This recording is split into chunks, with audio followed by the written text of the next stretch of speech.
Hi everyone, I'm Matt, And I'm Monica. and welcome to Triple Digs, where we share our adventures of being pet-sitting digital nomads. In this weekly recap video, we'll look over our activities, expenses, and adventures for the week of January 1st, 2024 through January 7th, 2024. But first, let's take a quick look at what we did last week. First of all, we started the week in Cairns, Australia, finishing up our 7-week pet sitting gig. We also spent 3 days and 2 nights on an amazing liveaboard scuba diving trip, which we posted videos and pictures on. And then we traveled from Cairns here to Sydney to start our new 3-week gig. We also spent New Year's Eve in downtown Sydney by catching the fireworks over by the Opera House and the Sydney Harbour Bridge. Okay, we'll share with you some highlights from this past week. Happy New Year, everybody. I hope 2024 is a great year for everybody. We started a new exercise routine. We are doing T25 with Sean T. I have been cooking lots of delicious meals. We bought the Jamie Oliver 5-ingredient Mediterranean book. Everything's been super yummy. We have been doing frog duty.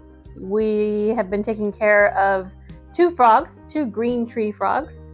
So we've got some tasks to do with that. And exciting thing is that we have been driving a stick shift here in Australia. So you know that you drive on the left side of the road in Australia, but all of the steering wheel and everything is on the right side. So it's a little bit different, but it's been fun. And we took a trip up to the Blue Mountains the other day, and that was really beautiful. All right, so let's take a quick look at our pet sitting calendar. So currently we are doing a 3-week sitting in Sydney, Australia for the month of January. After that, we'll take a travel day and take a train up the coast, spend a night in a hotel, and then start our new sitting in Newcastle, Australia. After about 2 weeks there, we'll fly over to Melbourne, Australia. And then that will wrap up our visa, 3-month visa in Australia. So we're gonna hop over to New Zealand and take a vacation there. So we're gonna spend about a week or so in Queenstown and in other parts of New Zealand. After that, we're gonna go up to Auckland, New Zealand, and start a sitting there. We do have a 3-week gap between that sitting and the next sitting in Auckland, so we are working on trying to fill that gap with more sittings. After we finish our sitting in New Zealand, we will return back to Georgia and spend some time with Monica's cousin where we've stayed before. And then we're going to take a nice week vacation in the Dominican Republic. Woohoo! After that, we're going to hop over to the Caribbean island of Curacao, where we will do a 3-month sitting for 9 dogs and 2 cats. That'll be interesting. Once we finish that sitting in August, we'll come back to Georgia for a quick layover and then fly all the way over to Okinawa, Japan and spend 2 weeks for Monica's work visit. We'll return back to the States where we will have a 2-month gap, and then in October through November, we have a 1-month sitting in Kansas City, which we just confirmed last week. Okay, here's a calendar update.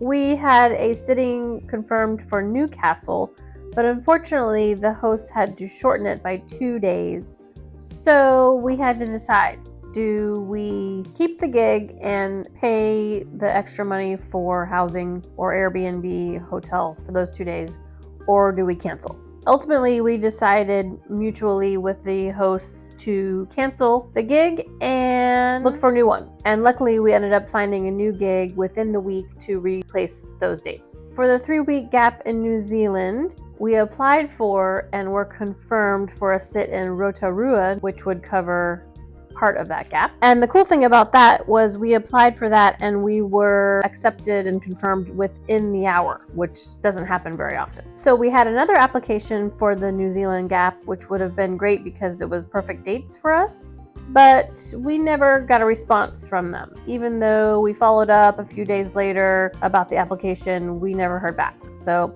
that was a bummer, but that happens sometimes and we just have to move on. All right, let's talk about some of the things we did for this week at the Sydney sitting we're at. We're still getting adjusted to the sitting and we had a couple of new tasks that we did this week. First of all, there was this swimming pool. We had to take these test strips and measure, the chlorine and all these other things. And we did have to clean out the pump and clean out the filter and clean out the pool vacuum as well. More work than we thought, really, but it's been okay. The other thing we've done this week is, per the host's request, we took down their Christmas tree on January 6th. This is something they do every year. So yeah, we were happy to do that and help out the hosts. Okay, on the digital nomad front, there haven't been any internet issues. We have good internet, it's fast, the Wi-Fi is great.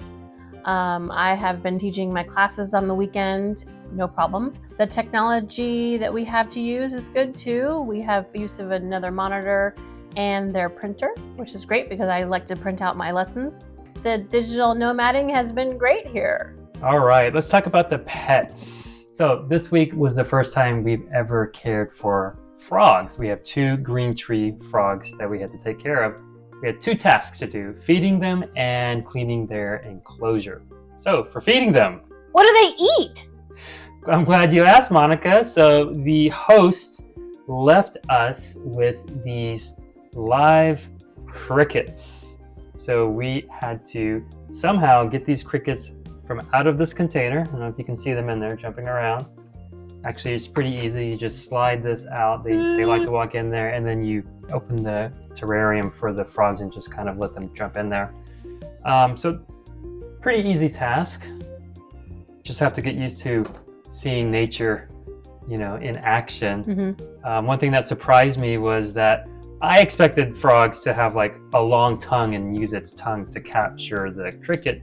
But these frogs didn't do that. They just leaped at the crickets and just kind of opened their mouth and ate them as they were leaping towards them. So that was kind of interesting to see. How often do they eat? Yeah, we were told to feed them every 2 or 3 days, and we fed them about 6 crickets each time. So yeah, went pretty well. All right, the other thing we had to do with the frogs was to clean their enclosure. The instructions were very clear. One thing we have to be careful with about frogs is that their skin absorbs everything. And the frogs will get really sick if our oils from our skin contacts their skin. So we have to wear... Or if there's any lotion or any scents or anything like that. Right, so we can't have anything on us that will make contact with them. So first of all, we had to wear gloves, and we had to sanitize the gloves every single time. And we were told to boil a kettle of water, let the water cool down, and then wash our gloved hands with that water before doing any kind of handling or cleaning of the tank. So how did that go for you, Monica? Fine. It was pretty quick. We just have to take things out of the enclosure, and we have to rinse the things that are in there really well, let them dry overnight before we can put them back in. And then we replace the moss that's been all, dirtied up and damp. So we replace it with fresh moss. Yeah, so even though it was new to us, it ended up being a relatively easy job. No frogs got out, no crickets got out. I was worried about the frogs jumping out and then having us chase them around the house, but they don't move that much. Yeah, they're pretty chill unless they see a cricket. Then they'll start moving around, jumping around.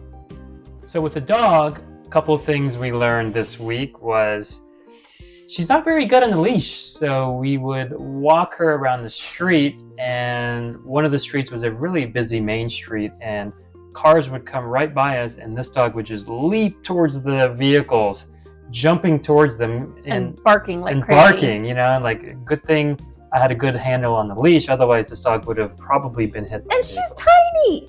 Yeah, so she has no business jumping at these large vehicles. So we think she only likes to lunge and bark at like larger vehicles like trucks. So still doesn't make any sense. Yeah, but we'll definitely keep an eye on that and make sure we have a good grip on that leash every time we walk her. Last funny thing that happened this week, one of the cats, Mario, was out in the front yard and doing cat-like things, stalking, and ended up catching a lizard, and of course bringing it to the front porch and presenting it to us. So we gave him lots of praise for that. There was blood. Yeah, there was a streak of blood on the front porch. So yeah, that was fun. Okay, so let's share a little bit about our daily living here in Sydney. This kitchen is nice and open and it has lots of gadgets. There's a really large air fryer. There's an espresso machine. There is a soda stream. The espresso machine has been great. I've been making us delicious cappuccinos every morning. The air fryer it's a very big one. So I think I made a couple dinners that was like all in one. That was great. And I've been addicted to sparkling water. So it's nice to have the soda stream when I don't have to go through, cases and cases of canned soda water. And I have been cooking a lot of meals from Jamie Oliver's new book, 5 Ingredients Mediterranean. I love Jamie Oliver, and all of the recipes so far have been super delicious, super healthy, and very easy and yummy. So I've been really psyched about that. So getting around, the owners graciously let us use their Ford Fiesta. It's a little Ford Fiesta. It's a stick shift. My car in the States is a stick shift, so I'm very familiar with that. But just learning how to drive it on the other side of the road has been interesting. But we use that to go to the grocery store and maybe go to the bus station or the train station if we want to go someplace farther. And we've started a new exercise routine. So at the beginning of the year, we started a new routine with Sean T. We're doing the T25, which is great because it's only 25 minutes. So I really appreciate that. And we get our exercise on. Let's take a quick look of our expenses for the week. So for groceries, we ended up spending $118 US. Our budget this year per week will be $200. We did well to stay under that this week. For dining, eating out, we ended up spending $19, which was well under our weekly budget of $125 per week. So we're happy about that. For fuel and transportation, this would include public transportation, train, and parking. We only spent $18. Our budget for that item is $100 a month. Next, we have fun. We spent $0 on fun this week. We didn't have any fun, Monica. No fun allowed. Actually, that's not true. We did take a day trip out to the Blue Mountains, and the site itself is free. So all we had to do is pay that train fare to get there. And we have fun doing nothing anyway. That's right. We have fun all the time. Next item is for personal care. This includes getting our hair done, nails done, getting a massage, things like that for ourselves. We ended up spending $115 this week because we each got a much needed massage. We hadn't had a massage since October and we were feeling a lot of tightness. So this definitely exceeded our monthly budget of $50 a month, but we feel like we can make this up in other items in our budget. Treat yourself. And lastly, just personal shopping. Because we're starting this new exercise routine, Monica wanted to get some new exercise clothes. So, you gotta look good as you do these exercises. So we spent $32 there, and our monthly budget on personal shopping is $100. So what kind of adventures did we take?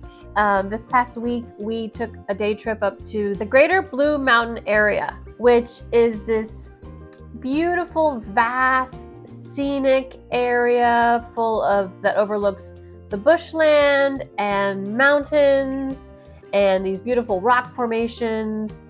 And we checked out this well-known famous rock formation, which is called Three Sisters. And it's actually on the UNESCO World Heritage Site list. So that was beautiful. And we walked along this beautiful walkway all through there. So that was a lot of fun. All right, let's wrap up the week by sharing a favorite experience of this week or something we're looking forward to next week. So Monica, what do you think? I have really been enjoying cooking. I love this new Jamie Oliver 5 ingredient Mediterranean book. I think I did 4 recipes this past week, and every one of them was super easy and delicious and full of flavor, and we both really enjoyed cooking. So I'm enjoying that. I'm enjoying it very much too. Thank you. And for me, highlight of the week was actually driving that stick shift. So it's a little Ford Fiesta.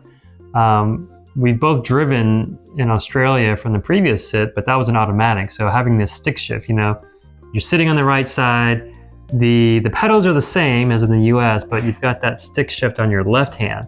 It is the same positions for the gears, but just kind of using your left hand made it an interesting challenge. And of course, we're driving on the left side of the road where we have lots of roundabouts, so it's just pretty cool to have that experience. We haven't done any parallel parking though.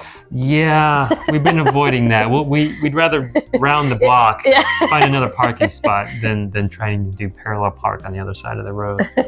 So that's a wrap for the week. Thanks for watching, and we'll see you at the next dig.